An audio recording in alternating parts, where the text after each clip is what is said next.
Ловсон чамцын болорма хөвсгөл аймаг галт сум. Тэгэхээр тэнцвчлээ гэж амар их баярлсан тохойд. Энэ тэтгэлэг тэнцхийн тулд хүүхдүүд өмнө байдгаасаа илүү их хичээж эхэлж байгаа. Ер нь гадаадд сурах нь ганцхан миний биш.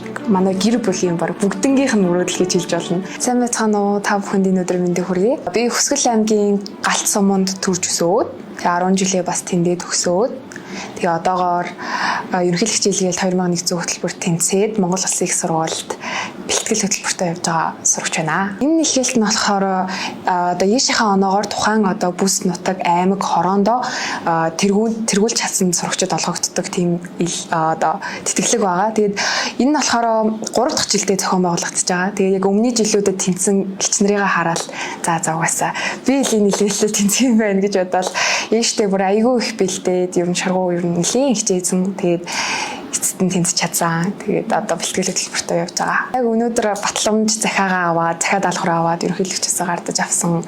Үнэхээр энийг бол айгүй хүлээжсэн. Яг дөнгөж шалгараал баг авчих юм болоо гэж бодсон чинь яг эхний семестр яваад яг өвлөн авдаг гэл амар хүлээжсэн чинь тэгээд өнөөдөр авсан. Үнэхээр их баяртай. Энэ тэтгэлгийг аван шүү гэд хичээсэн. Тэгээд яг хичээсний эцэст ингээд шалгарсанд үнэхээр их баяртай байсан. Яг над руу яриад за сайн байна уу гэл энэ тэтгэл тэнцчлээ. Одоо ингээд цаашдаа ингэн гэж зөвлөгөө өгсөн. Тэгэл үнэхээр тэнцчлээ гэж амар их баярлсан тохойд. Мэргэжил бол айгүй сонирхолтой. Манай аав ярьдаг байхгүй юу одоо тухайн үедээ Монгол Улсын шинжлэх ухааны их сургууль буюу ШУТИСт ингээд инженерийн чиглэлээр одоо суралцах боломжоо авсан хэдий ч гэсэн үргэлжлүүлж өрөөсөө сурч чадаагүй тухайн үеийн нөхцөл байдлаасаа болоод тэгэл би яг тэрийг сонсч жаал за би ингээ айлын том охин тэгээд дээрэс нэмээд аавынхаа одоо үргэлжлэл болсон охин нь бай да гэж бодоод барилгын инженер мэргэжлийг сонгоод одоо ихтэй сургуулиуд руугаа ер нь аппликейшнуудаа явуулж байгаа. Тэгээд одоогоор яг сонирхсан улсууд бол байгаа. Австрал, Англи гэл энэ хоёр улсууд руу ер нь голчлон суралцах тийм хүсэлтэй байгаа. Аавч хоёр бол ерөнхийдөө намайг бүр амар дэмждэг. Ер нь бол угаасаа баг ингээ ахлахаа ингээд орсон жилээс эхлээл заа миний охин ингээд гадаад их сургуульд суралцсан шүү.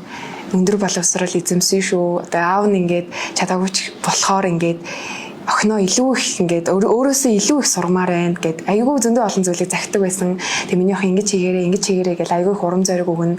Тэгэл яг тэр болгонд нь ихтгэлийн алдахгүй тулд айгүй их хичээдэг байсан. Тэгээд ер нь гадаадд сурах нь ганцхан миний биш. Манай гэр бүлийн баг бүгднгийнх нь мөрөөдөл гэж хэлж болно. Тэгээ би ер нь өөрөө ч гэсэн за би аахын гүцэн гэл аюу дотроо амар тийм зориг тавьсан байдаг.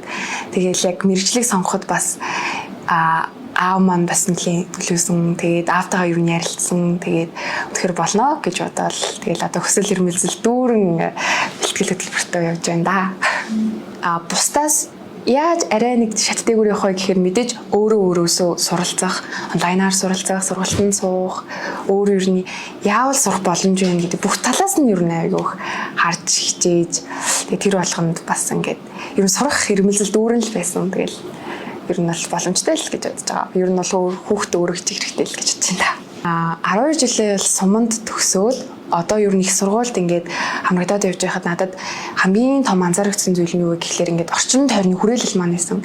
Яг бүр яг ингээд талаас маш сайн суралцдаг, бүгд өөрсдөө хичээдэг тийм хүүхдүүд бүгдээрээ ингээд нэг ингээд цуглараад ингээд явгангуут ингээд за би ч бас арай болоогүй юм болов гэл яг тэгж бодох юм төрдөм билээ. Тэгээд зөвхөн багшаас одоо чи тэгэрээ ингээрэй гэж одоо хүлээхээс илүү өөрөө илүү их одоо сурах хэрэгтэй байна. Дээрээс нэмээд одоо үе тэнгийнхнаасаа бас суралцах хэрэгтэй байна гэдэг зүйлийг айгүй их ойлгосон. Энэ тэтгэлэг тэнцхийн тулд хүүхдүүд өмнө байдгаасаа илүү их хичээж эхэлж байгаа. Тэгэхээр ер нь би яг хувьдаа ингэж бодож байгаа байхгүй юу. Тэгээд тухайн хүүхдүүдийн яг сурлагын төвшин нь бас ахих бах гэж бодож байгаа. Тэгээд дээрээс нэмээд Монголын ирээдүйд бол бас маш хэрэгтэй зүйл шүү дээ. Одоо ингээд одоо залуус бидний боловсролд маш том хөрөнгө оруулаад буцаад бид нар Монголдо ирээд хөгжлийг ингээд бүтээн гэдэг бол маш том одоо боломж гэж бодож байгаа. Одоо энд байх чинь нэг өөр гадаадд очичхоор ингээд одоо бид нар яг сошиалоор ингээд харьцаж болох ч гэсэн дураараа ингээд ирж чадахгүй шүү дээ. Тэгэхээр ер нь нэлээ санах байх гэж бодож байгаа. Дүүнэрээгээ бас санах байх. Гэхдээ надад маш том зорилго байгаа болохоор тэгээд хичээнэ л гэж бодож байна да. Өмнө нь би ерөөсөө ингээд тэтгэлэгтэй бүр дэлхийн топ 100 сургууль одоо их сургуулиудад явна гэж юусоо төсөөлж байгаагүй. Яг гэвэл ингээл тухайн одоо суманд байгаа штэ. Тэгэл за энэ боломж нь байх уу байхгүй уу гэж бодож исэн чинь ерөнхийлөгч хичээлгээл 2100 гээд шинэ одоо тэтгэлэг зарлагтаад энэнд бас ингээд бид нар одоо тэнцэх одоо боломжтой гэдгийг мэдсэн. Тэгээд энд бол үнэхээр их баяртай байгаа. Хэдийгээр одоо суманд суралцж байгаа хүмүүс бас зөндөө байгаа. Тэгээд тэр хүмүүс маань боломж байхгүй гэж бодлогоогоор илүү хичээгээрээ үнэхээр боломжтой байдсан байх шүү. Тэгээд энэ тэтгэлэг тэнцээд одоо дэлхийн хэмжээний их сургуулиудад суралцахаар болсон байна. Тэгээ үнэхээр баяртай байна. Тэгээд хичээгээрэй л гэж. Энэ дашрамд хэлэхэд аав ээжтэй болон өвөө эмээдээ бүр зөндөө их хайртай шүү. Өдөө хүртэл намайг дэмжиж, урам зориг өгдөгт бүр маш их баярлалаа. Одоо охин нь ингээд цаашдаа улам их хичээх болноо. Итгэлийг нь алдахгүй. Тэгээд хайртай шүү гэж хэлээ да.